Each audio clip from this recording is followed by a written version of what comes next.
ఓసీసీఐ రాష్ట్ర అధ్యక్షురాలు Lakshmi దేవమ్మతో KSK TV exclusive interview.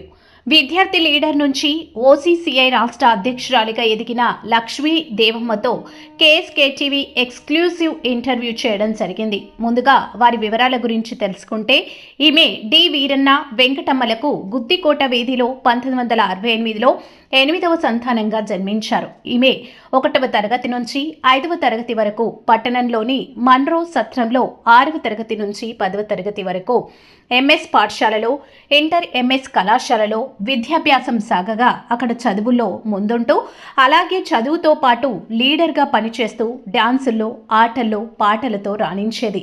అనంతరం 1980 కర్నూలు జిల్లా డోన్ తాలూకా కొత్తబుర్జులో వి వరదరాజులని వివాహం చేసుకోగా, అనంతరం 1984 అంగన్వాడీ టీచర్గా పనిచేయగా అక్కడి నుంచి 1993లో గుత్తి మండలం మార్నేపల్లికి బదిలీ కాగా ఒక్క కూతురు, 2 కుమారులు విద్యాభ్యాసం కోసం గుత్తికి రాగా 1993లో సిపిఎం పార్టీ తరపున సేవలందించారు.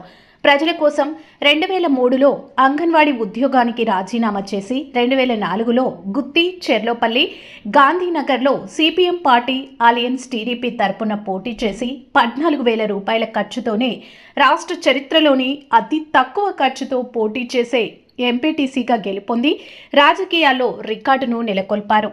ఎంపీటీసీగా ఉన్నప్పుడు గుత్తి పట్టణంలోని పలు కాలనీలో 1000 మందికి పైగా మిలిటెంట్ పోరాటాలతో పేదవారికి పట్టాలు ఇప్పించడం జరిగింది. ఆ సమయంలోనే ప్రజలకు విశేష సేవలు అందించారు. అనంతరం 2015లో పార్టీకి రాజీనామా చేసి 2016లో జాతీయ వడ్డెర కౌన్సిల్ తరపున వర్కింగ్ ప్రెసిడెంట్గా ఎన్నికయ్యారు. 2022వ సంవత్సరంలో ఆంధ్రప్రదేశ్ రాష్ట్రంలో ఎక్కడా లేని విధంగా గుత్తి పట్టణంలో మొట్టమొదటిగా స్వాతంత్ర సమరయోధుడు వడ్డే ఓబన్న విగ్రహాన్ని తన సొంత ఖర్చులతో ఏర్పాటు చేసిన ఘనత ఈమెకే దక్కిందని చెప్పవచ్చు.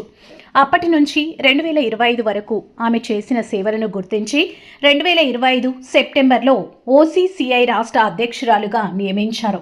ప్రజల కోసం అలుపెరగని పోరాటం చేసిన లక్ష్మీ దేవమ్మ భవిష్యత్తులో మరెన్నో పదవులు అలంకరించి రాష్ట్ర అభివృద్ధికి మరింత తోడ్పాటులని కేఎస్కేటీవీ మనసారా కోరుకుంటుంది. అలాగే ప్రభుత్వాలు ఈమెను గుర్తించి మరెన్నో ఉన్నత పదవులు ఇవ్వాలని, ఆమె మరెన్నో ఉన్నత పదవులు చేపట్టాలని మనసారా కోరుకుంటుంది.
నేడు గుత్తి పట్టణంలో కొన్ని సంవత్సరాలుగా ఉండి విశేష సేవలు అందిస్తూ ఇక్కడే పుట్టి ఇక్కడే పెరిగి చదివి స్కూల్లోనే ఒక విద్యార్థి దశ నుంచి లీడర్షిప్ నాయకత్వాన్ని వహించి ఆ తర్వాత లీడర్షిప్లో కొద్దిగా ఎదుగుతూ ఈ యొక్క గుత్తి పట్టణంలో ఉన్నటువంటి పార్టీల ద్వారా కావచ్చు ఇంకొకరి ద్వారా సేవలు అందిస్తూ సిఐటి నాయకురాలుగా ఎదిగి ఆ తర్వాత సిపిఎం నాయకురాలుగా ఎదిగి ఎంపీటీసీగా పేరు పొంది ఆ తర్వాత ఓసీసీఐ వర్కింగ్ ప్రెసిడెంట్గా ఉండి ఆ తర్వాత ఓసీసీఐ నుంచి ఈరోజు రాష్ట్ర స్థాయి వర్కింగ్ ప్రెసిడెంట్గా ఎన్నికైనటువంటి మన వడ్డెర్ల సంఘానికి చెందినటువంటి అలాగే ఈరోజు ఓసీసీఐ రాష్ట్ర వర్కింగ్ ప్రెసిడెంట్గా ఎన్నికైనటువంటి అందరికీ నమస్తే అండి.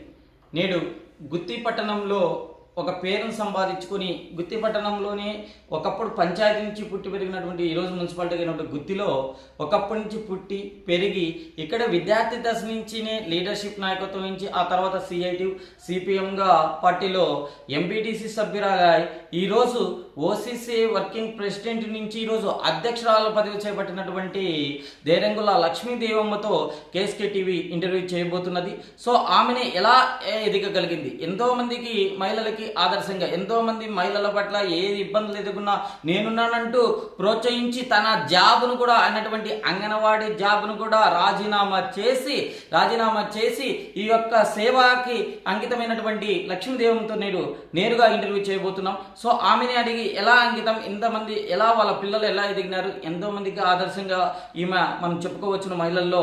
ఎందుకంటే మహిళలు అంటే ముందుండి పోరాడేటువంటి గొప్ప నాయకురాలకు కూడా మనం ఆమె చెప్పుకోవచ్చును. ఆమె చేసినటువంటి సేవలేమి, ఎక్కడ చదివింది, ఎలా ఎదిగింది అనేటువంటి ఆమె మాటల్లోనే మనం తెలుసుకుందాం. నేడు నమస్తే. నమస్తే అండి. మీ పూర్తి పేరు? నా పూర్తి పేరు దేరంగుల లక్ష్మీదేవమ్మ. మీరు విద్యాభ్యాసం ఎక్కడ సాగింది? నా విద్యాభ్యాసము గుత్తిలోనే పంచాయతీగా ఉన్నప్పుడే గుత్తిలో సాగింది. మన్రో సత్రంలో 5th క్లాస్ వరకు సాగింది. తర్వాత 6th నుండి 10th వరకు ఎంఎస్ జూనియర్ కాలేజీలో చదివినాను. ఇంటర్ వరకు కూడా చదివినాను. అక్కడ ఎలా కాలేజీలో కానీ స్కూల్లో కానీ మీరు ఎలా నాయకత్వం వహిస్తున్నారు, లీడర్గా ఉండేదా?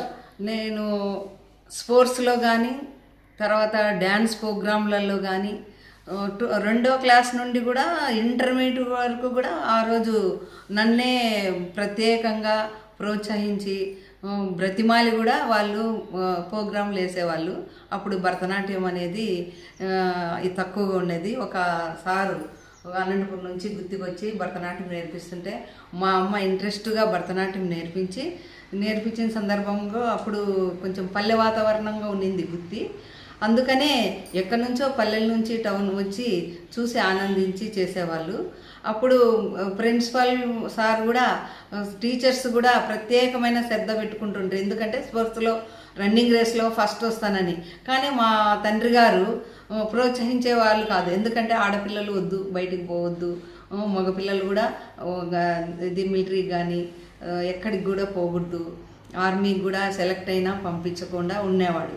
మనము మన ఎదురుంగే ఉండాలా, నా పిల్లలు నా ఎదురుంగే ఉండాలనేవాడు. అతి ప్రేమతో అతి గౌరవంతో పెంచిన వాతావరణం. 6th నుండి ఇంటర్మీడియట్ వరకు శుక్రవారం సోమవారం ప్రత్యేకంగా నేను రాకున్నా కూడా అట్లే నిలబడి కూడా లేటుగా వచ్చినా ప్రతిజ్ఞ చెప్పించేవాళ్ళు. అక్కడ రన్నింగ్ రేస్లో ఫస్ట్ సెకండ్లు వచ్చినా కూడా అనంతపురం డిస్ట్రిక్ట్ లెవెల్లో పంపించినా కూడా నన్ను నాయన పంపించేవాడు కాదు. కానీ మా అమ్మ మాత్రం చదువులో కానీ స్పోర్ట్స్లో కానీ ప్రోత్సహించి చేసేవాళ్ళు. మాకు 5 మంది మగపిల్లలు, 4 ఆడపిల్లలు, 9 మందిని అందరినీ కష్టపడి మా అమ్మ ఎట్లా పెంచిందో మేము కూడా అదే ప్రకారంగా మా అమ్మ మార్గంలో నడచాలనే ఉద్దేశంతో మేము ఉన్నాము. ఏ చదువులో మీరు విద్యాభ్యాసాన్ని స్టాప్ చేశారు? ఇంటర్మీడియట్ అయిపోయింది. ఇంటర్మీడియట్ కంప్లీట్ అయిపోయింది. ఆ తర్వాత ఎక్కడ నీకు సేవల్లోకి రావాలని ఎప్పుడు నిర్ణయించుకున్నారు? సేవలలోకి రాలేదండి. అప్పుడు నన్ను మిలిటరీ నర్సుగా సెలెక్ట్ అయినప్పుడు నాయన పంపించలే. అమ్మ నువ్వు ఎంతవరకైనా చదువుకో, కానీ మిలిటరీ నర్సుగా సెలెక్ట్ అయినావు, నేను పంపించాను. మెడ్రాస్లో పోయి ఎగ్జామ్ రాపించుకొచ్చినాడు అన్న. రాపించుకొస్తే సెలెక్ట్ అయితే పంపించినందుకు నేను ఇంట్లో గోంగా పెరిగేదాన్ని. ఎంత గోంగా పెరిగినా నన్ను ఒక మాట కూడా 8 మంది మా కుటుంబ సభ్యులు ఎవరు అనేటోళ్ళు కాదు. అట్లాంటి వాతావరణంలో ఉన్నప్పుడు నేను పంపించలే. ఎంతవరకైనా చదువు కానీ నేను మాత్రం పంపించను ఢిల్లీకి అన్న. ఢిల్లీలో మా బ్రదరు పోతులూరు ఆర్మీలో మేము 5 మంది అన్నాలు కదమ్మా, నేను 4 అనుకో అని చెప్పేసి మా అమ్మని చెప్పకుండా వెళ్ళిపోయి మిలిటరీలో జాయిన్ అయ్యి ఢిల్లీలో చేసేటప్పుడు పాప ఢిల్లీలోకి రాని నేను ఆదివారం పోయి చూసుకొని వస్తుంటాను, ఏం పర్వాలేదు అని చెప్పి. జడ్వీరారెడ్డి భార్య కూడా మహాలక్ష్మి డాక్టర్ అమ్మ, అంత మంచి భవిష్యత్తు పోగొడతారా అని చెప్పినా కూడా నా చేతిలో ఏం లేదమ్మా, మా ఆయన పంపించడు, అంత ప్రేమతో చూసుకుంటాడు అని చెప్పడంతో స్టాప్ చేసేసినాను. లేదంటే ఎంబీబీఎస్ చదువుకోవాలనే ఉద్దేశం నాలో ఉండింది. అటువంటి ఉద్దేశం ఉన్నదాన్ని నాకు డిసప్పాయింట్ చేసినందుకు నేను అసలు ఉండను, నేను ఇంట్లోనే ఉండను, చదువుకోను, నాకు పెళ్లి చేయాలా, పెళ్లి చేస్తే తప్ప నేను వెళ్ళిపోవాలా, నేను ఇంట్లో అయితే ఉండను అని చెప్పిన. ఒకప్పుడు పెళ్ళికి ఇంజనీర్ వచ్చినా కూడా నేను ఒప్పుకోలే, నాకు పెళ్ళికి చూపిస్తారా అని చెప్పేదాన్ని. ఈరోజు నేను లేదు ఉండనన్నా చూసుకోకుండా కూడా ఎవరు మనిషి ఎక్కడ ఏమి పల్లెన వాతావరణం అనుకోకుండా కూడా నేను చూసుకోకుండా పెళ్ళి చేసుకున్నా. ఆ రోజు నా బాధ భరించలేక చేసేసినారు. చేసిన తర్వాత మా మామగారు అక్కడ అంగన్వాడీ టీచర్గా నాకు అక్కడ పెట్టినాడు. అంటే చిన్న పల్లెలో ఇంట్లో ఉండేదే కదా అని అంగన్వాడీ టీచర్గా పోస్టులో ఇచ్చినారు. 175 రూపాయలతో చేసినాను. 175 రూపాయలతో చేసినా కూడా నాకు నెలకు 2 సార్లు మీటింగ్ కూడా వద్దనేవాడు మా మామగారు. నేను 6 నెలల జీతమైనా తెప్పించుకుంటాను పోవద్దని. అయినా నేను పిల్లలకు సేవ చేసినప్పుడు అది జీతం తీసుకున్నప్పుడు సేవ చేస్తేనే జీతం తీసుకోవాలి, లేకుంటే తీసుకోకూడదు అనే ఉద్దేశంతో నేను మాత్రం మా మామగారితో అప్పుడే వ్యతిరేకంగా కొంచెము రెవల్యూషన్ లాగా చేసి వ్యతిరేకంగా ఫైట్ చేసే దాని మాదిరి ఉండి పిల్లల్ని చేసుకుంటూ వచ్చిన. ఎస్సీ వాళ్ళను ఎస్టీ వాళ్ళను దగ్గర రాణించుకోకూడదు అంటాడు, పిల్లల్ని సమానం కూర్చోబెట్టుకోకూడదు అంటారు. అప్పుడే నేను వాళ్ళ కోసమే స్కూల్ కాబట్టి నేను అక్కడే వాళ్ళు ఉంటేనే నేను కూడా స్కూల్ చెప్తా, లేకుంటే స్కూల్ మానేస్తా అని అక్కడ కొంచెము నేను రాజీనామా చేయలేదు. రాజీనామా చేయకుండా ఇక్కడ నుండి పల్లె నుండి గుత్తికి మార్పించుకున్నా. నా పిల్లలకు చదువు రాదు, నా పిల్లలకు 5వ క్లాస్ వరకే ఉండేది. ఓ టీచర్ ఒక రోజు వస్తే 3 రోజులు రాదు. అట్లాంటప్పుడు నా పిల్లలకు చదువు పోతుంది అనే ఉద్దేశంతో పుట్టింటికి వచ్చినాను. పుట్టింటికి వచ్చి అక్కడ కూడా మారనేపల్లెలో నా పోస్టును మేడంతో మామూలుగా డిస్టిక్ నుండి డిస్టిక్ మారదు అంగన్వాడీ పోస్టు. అయినా నా బాధలు ఇవి చూసి మా పిల్లల్ని ముగ్గురిని తీసుకొని పుట్టింటికి వచ్చి పుట్టింట్లో చేరి పిల్లల్ని మరసంగా చదివించుకున్నాను. ఎంత కష్టపడి చదివించిందంటే 500 జీతము. 500 జీతంలో కూడా 50 రూపాయలు కట్ చేసుకుంటా ఉంటే అధికారులతో ఫైట్ చేసేదాన్ని. ఆడ మహిళల సమస్యలు అక్కడికి మీటింగ్లో వచ్చి వాళ్ళు భర్తలు వచ్చి మహిళల్ని వేధిస్తుంటే పోలీస్ స్టేషన్ల వరకు కూడా పోయి నేను చెప్పేదాన్ని, సాక్ష్యం పలికేదాన్ని, వాళ్లకు వ్యతిరేకించి మాట్లాడేదాన్ని. అట్లా చేసుకుంటూ వస్తున్నాను. చేసుకుంటూ వస్తే 500 జీతం సరిపోలేదని చెప్పి శారీస్ బిజినెస్ డ్యూటీ అయిపోతూనే శారీస్ తెచ్చుకొని శారీస్ బిజినెస్ టైలరింగ్ చేసి మరి చిన్న చిన్న చీటీలు నడుపుకొని పిల్లలను కరువు పనులకు కూడా పంపించేదాన్ని. అటువంటి పరిస్థితుల్లో కష్టపడి నేను చదువుకొని మా అమ్మ సహకారంతో మా అన్నోళ్ళ సహకారంతో నేను పిల్లల్ని చదివించుకోవడం జరిగింది. ఈ తర్వాత నా యొక్క ఈ ప్రతిఘటించేది అవినీతిని అరికట్టేది చూసి పార్టీ వాళ్ళు గుర్తించి నన్ను CITU లీడర్గా పెట్టినారు, CPM లీడర్గా పెట్టినారు. స్టేట్ కమిటీలో కూడా CITUలో ఉన్నాను, డివిజన్ సెక్రటరీ కూడా ఉన్నాను. తర్వాత సెంట్రల్ కమిటీ CITUలో సెంట్రల్ కమిటీ మెంబర్కి కూడా ఎదిగినాను. లాస్ట్కు పోరాటాలు, మిలిటెంట్ పోరాటాలు చేసి సిపిఎంలో 2000 పట్టాలు, దాదాపు 2000 పట్టాలు గుత్తి ఆర్ఎస్ అన్నీ మొత్తం కలిపితే అక్కడక్కడ తెప్పించినట్టు 2000 పట్టాలు దాదాపు తెప్పించుకున్న తర్వాత అక్కడ నన్ను ఎంపీటీసీకి కూడా గెలిపించుకున్నారు. ఎంపీటీసీగా గెలిపించుకున్న తర్వాత నాకు సిపిఎంలో 30 సంవత్సరాలు చేసినాను.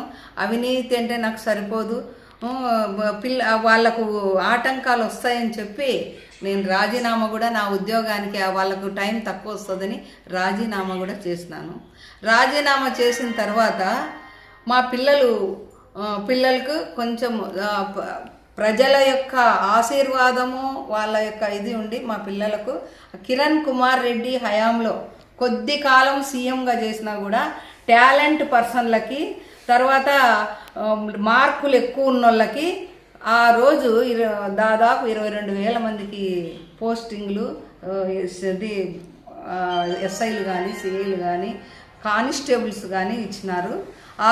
అతను కిరణ్ కుమార్ రెడ్డి గారికి ఈ రోజు కూడా నేను గుర్తుపెట్టుకుంటున్నాను. ఎందుకంటే రికమెండేషన్ లేదు, డబ్బులు లేవు, మా కష్టాలు ఉన్నాయి, మాకు ఉన్నా కూడా పొలాలు ఉన్నా కూడా మాకు ఇవ్వడం లేదు, మాకు రాలేదు. కాబట్టి నేను కష్టాలతో పెంచినా కూడా మా పిల్లలకి ఇద్దరికి పోలీసు జాబులు వచ్చినాయి. పాపకు, నా కూతురుకు ఏపీపీఎస్సి ద్వారా పోస్టింగ్ వచ్చింది. ఆమె కాంపిటీషన్లో పోస్టింగ్ తెచ్చుకుంది ఏఈగా. ఫస్ట్ ఇక్కడే గుత్తిలోనే, నేను ఎక్కడున్నానో అక్కడే గుత్తిలో పోస్టింగ్ వచ్చి మా పిల్లలు మస్తు చదువుకుంటున్నారు. ఇప్పుడు 16వ సంవత్సరం వరకు నేను సిపిఎంలో చేసి కొంతమంది ఈ వచ్చిన ప్లాట్లలో అవినీతి జరుగుతుందని సరిపోక రాజీనామా ఇవ్వడము, తర్వాత వెంటనే వీళ్ళు ఓసీసీఐ వాళ్ళు గుర్తించి మన సంఘానికన్నా చెయ్యమ్మా, నీ సేవలు అవసరము అని చెప్తే నేను 16వ సంవత్సరంలో ఇబ్బిడి సిద్ధి రామేశ్వర స్వామి జీ ఆధ్వర్యంలో విజయవాడలో నేను అక్కడ సభ్యత్వం తీసుకున్నాను. ఈ రాష్ట్రంలోనే తొలి మహిళగా నేను లైఫ్ మెంబర్గా 10,000 కట్టి, నేను 10,000 రూపాయలు కట్టి నేను లైఫ్ మెంబర్గా చేరాను. తర్వాత 18వ సంవత్సరంలో నాకు లైఫ్ మెంబర్ నుండి ప్రెసిడెంట్గా, డిస్ట్రిక్ట్ ప్రెసిడెంట్గా నాకు ఓసీసీఐ వర్కింగ్ ప్రెసిడెంట్కి చేసిన దాన్ని డిస్ట్రిక్ట్ ప్రెసిడెంట్గా ప్రమోషన్ చేసేవారు. వాళ్ళకందరికీ నేను కృతజ్ఞతలు తెలుపుకుంటున్నాను. నా సేవలు ఇంకా కూడా చేయాలనుకుంటున్నాను. ఈ క్రమంలోనే వడ్డే ఓబన్న తొలి స్వాతంత్ర సమరయోధుడు, తర్వాత ఈ తెల్లదొరలకు వ్యతిరేకంగా పోరాడి ప్రాణాలు అర్పించిన నాయకుడు ఈ సంఘంలో ఉన్నాడు, మా క్యాస్ట్లో ఉన్నాడని చెప్పి మేము అతన్ని బయటికి తీసుకొచ్చి కమిటీలో నిర్ణయించిన ప్రకారంగా రాష్ట్రంలోనే తొలిసారిగా వడ్డే ఓబన్న విగ్రహాన్ని సొంతంగా ఎవరి సహాయం లేకుండా, అంటే గ్రూప్ వాళ్ళ సహాయం లేకుండా సొంతంగా చేశాము.